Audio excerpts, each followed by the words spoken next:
السلام علیکم viewers, welcome to facts and facts. میں ہوں حسن نواز خان۔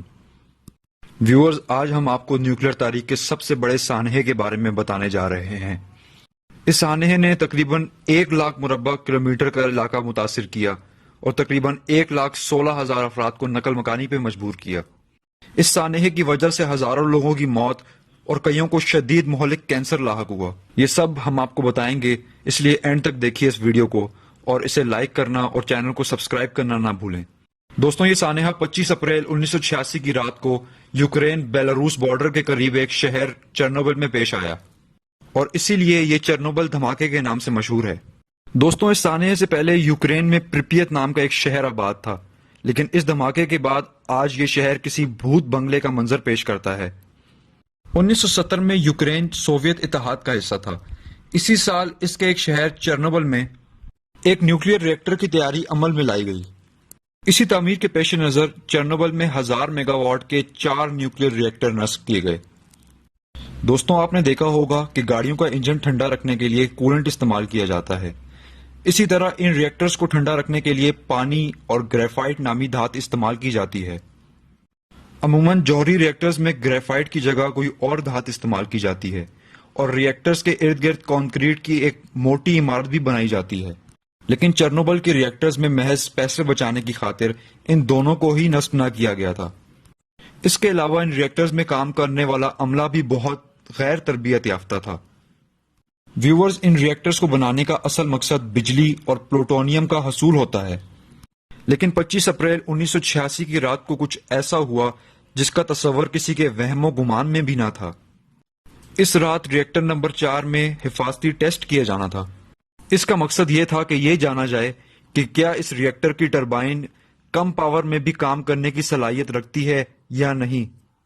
اس کے لیے ری ایکٹر کو اس کی پاور کی آخری حد سے تقریباً 3 گنا نیچے یعنی 200 میگا واٹ پر لے جایا گیا تھا، لیکن اس ٹیسٹ کو سر انجام دیتے ہوئے عملے سے ایک بہت سنگین غلطی ہوئی۔ انہوں نے ری ایکٹر کا ایمرجنسی سسٹم بند کر دیا اور پانی کی روانی روک دی۔ اس وجہ سے جو ری ایکٹر نہایت کم پاور پر چل رہا تھا، اس کی پاور میں شدید اضافہ شروع ہوا۔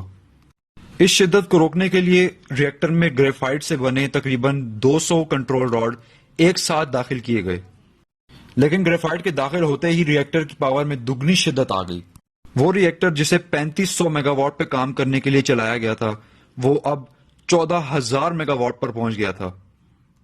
اتنی پاور کی وجہ سے اچانک ایک زوردار دھماکہ ہوا اور ری ایکٹر کا درمیانی حصہ پھٹ گیا۔ اسی دھماکے کے ساتھ ری ایکٹر کے ایک اور حصے میں ایک دوسرا دھماکہ ہوا۔ اسی کے ساتھ ہوا میں تقریباً 50 ٹن نیوکلیر مواد داخل ہو گیا۔ ان دھماکوں کی زد میں آ کر 2 ورکر جگہ پر جاں بحق ہو گئے، جبکہ آگ بجھانے کے عمل میں مصروف تقریباً 28 فائر مین 3 ماہ کے اندر انتقال کر گئے۔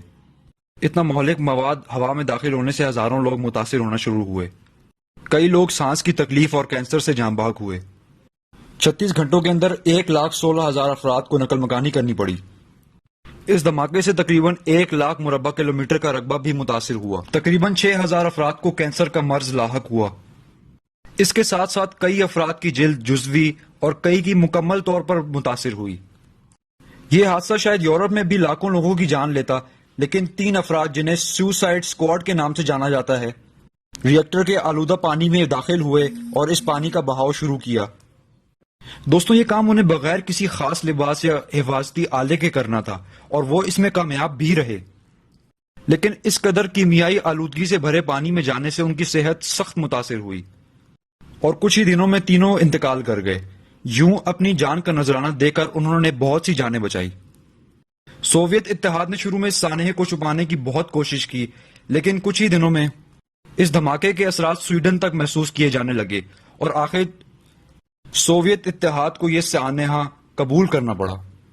دوستوں، آج 30 سال سے زیادہ عرصہ گزر جانے کے بعد بھی چرنوبل کا یہ حصہ مکمل طور پر بند ہے۔ پریپیت کا شہر آج بھی بالکل ویران ہے۔ بے گھر ہونے والے افراد آج بھی اپنے گھروں کو نہ لوٹ سکے ہیں۔ اس طرح ایک چھوٹی سی غلطی اور پیسوں کی لالچ نے لاکھوں لوگوں کی زندگی متاثر کی اور بہت سا رقبہ بھی متاثر کیا۔ اسی کے ساتھ بہت سارے لوگ بے گھر بھی ہوئے۔ اگر آپ کو یہ ویڈیو پسند آئی تو اسے لائک کریں، چینل کو سبسکرائب کریں۔ اگلی ویڈیو تک حسن نواز خان کو اجازت۔ اللہ حافظ و ناصر۔